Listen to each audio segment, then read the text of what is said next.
marriages, the shift is rarely sudden. For many couples, the change happens gradually, conversations narrowing to logistics, physical proximity replacing genuine connection, shared life becoming shared schedule. At some point, one or both partners begins to recognize that what remains is coexistence rather than partnership. When that recognition is finally spoken aloud, what follows is what researchers and clinicians now refer to as gray divorce, the dissolution of a marriage at age 50 or older.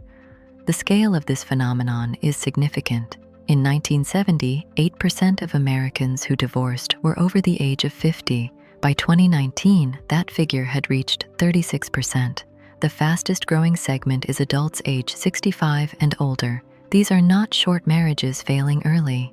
These are partnerships of 20, 30, sometimes 40 years coming apart in later life.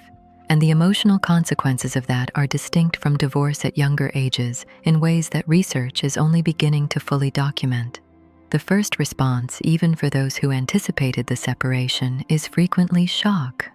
This is one of the more counterintuitive findings in the clinical literature on gray divorce. A person can have known rationally that the marriage was struggling for years. They can have rehearsed the conversation.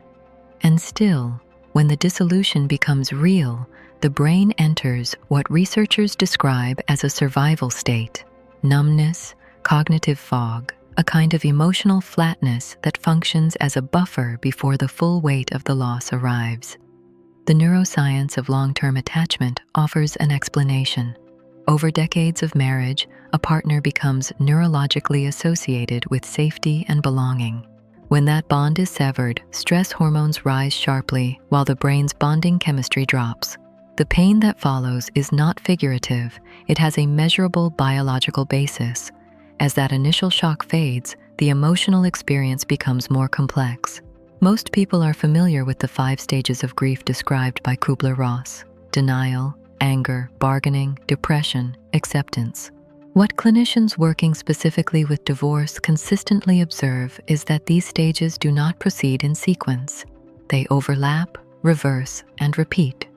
A person may reach what feels like acceptance and return to acute grief days later. The process is not linear, and the expectation that it should be can itself become a source of distress. There is also a dimension of divorce grief that psychology identifies as disenfranchised, grief that society does not fully recognize or validate.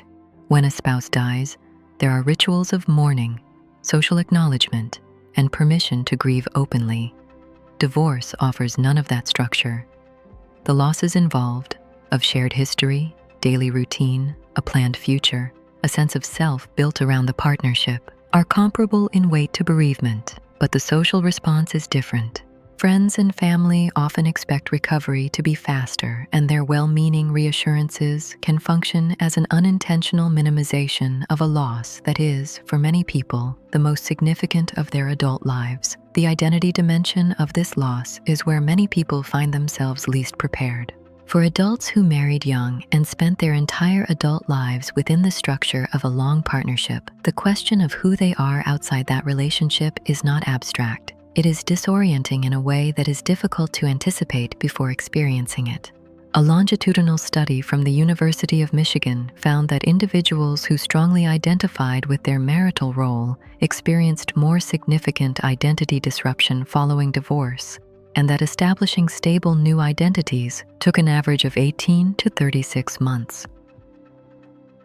If this is connecting with something you're going through, consider subscribing and hitting like. It helps this content reach people who need it. Ni noin. This is compounded by what researchers identify as a distorted future time perspective common in older adults, a tendency to perceive the remaining years of life as limited, which increases anxiety about the prospect of rebuilding. The idea of forming new friendships, establishing new routines, or entering new relationships can feel not just difficult, but implausible, arriving as it does at a stage of life when most people expected consolidation rather than reconstruction. The emotional experience also differs meaningfully depending on which position a person occupied in the divorce. For those who initiated the separation, the dominant experience is often a combination of relief and guilt. sometimes felt simultaneously, which can itself be confusing. The decision to leave a long marriage, even when it is the considered and necessary one, carries a weight that does not resolve quickly. Society rarely provides a clear framework for grief that coexists with agency. For those who did not initiate the divorce, who were surprised by it, the early stages tend to be more acute. The ground shifts without warning. Research published in the Journal of Marriage and Family found that individuals who divorce after 50 exhibit more severe depressive symptoms than those who divorce at younger ages, and an unexpected separation significantly intensifies that trajectory. In long marriages, the social world built together, shared friends, routines, gatherings, tends to belong to both people simultaneously. When the marriage ends, that world divides. Research using longitudinal data found that 50% of men and women lost friendships following divorce, and that those friendships were often not replaced even 12 years later. For men, the consequences of this social loss tend to be more pronounced. In many long marriages, wives manage much of the couple's social calendar, maintaining friendships, organizing gatherings, keeping family connections active. After a gray divorce, many men find themselves without those structures and without a clear path to rebuilding them. Studies using data from the United States Health and Retirement Study found that divorce at or after age 50 is associated with higher levels of loneliness for men than widowhood. The loss of a living partner through separation, producing a depth of isolation that exceeds what many experience through death, in part because grief from death carries social recognition, while grief from divorce is generally expected to be manageable. When a couple in their 50s or 60s separates, their children are typically adults, in their 30s or 40s, with their own families and responsibilities. Research describes what is sometimes called a role reversal, where adult children become emotional mediators between their divorcing parents. They absorb grievances, navigate divided loyalties, and take on a caregiving function they did not choose. Many are simultaneously raising their own children while managing the emotional weight of a parent's gray divorce, what researchers refer to as the sandwich generation effect. Over time, that accumulated pressure leads many adult children to gradually withdraw. For the divorcing parent, that withdrawal often registers as abandonment, which deepens the isolation already present.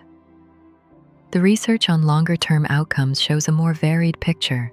After the acute phase of grief, which for most people extends between 1 and 2 years, a period of gradual reorientation tends to follow. A grounded theory study published in 2022, examining the lived experience of gray divorce in mid to later life, identified a recurring pattern the researchers described as reinvention. Many participants, after working through the initial disruption, arrived at a clarity about their own preferences, values, and sense of self that had been absent for years. Some described their post-divorce lives as more deliberate and more authentically their own than the lives they had led within the marriage. That outcome is not universal. It depends on the presence of social support, access to professional help, and the individual's capacity to engage with the process rather than avoid it. Those who rebuilt social networks, sought therapy, and re-established connections consistently showed more stable recoveries. Those who remained isolated faced compounding risk, depression, elevated anxiety, and a diminished sense of future possibility. Gray divorce is a major life transition occurring at a stage when most people expected stability. The emotional stages it produces, shock, grief, identity disruption, social loss, and for many, eventual reorientation, are not linear and they are not brief. What the research makes clear is that the experience is more complex, more prolonged, and more consequential than most people anticipate, and that the degree to which a person understands what is actually happening to them, psychologically, neurologically, socially, has a measurable effect on how they move through it. If you're watching this and recognize yourself somewhere in what was described here, subscribe to the channel and leave a comment. Just say where you are in the process. No need to explain everything. A word is enough. And if you want to suggest a topic for the next video, leave that too. This channel is built around what people in this situation actually need to hear. The next video examines something closely related. what happens emotionally when the person who asked for the divorce also grieves, and why that experience is rarely acknowledged or understood.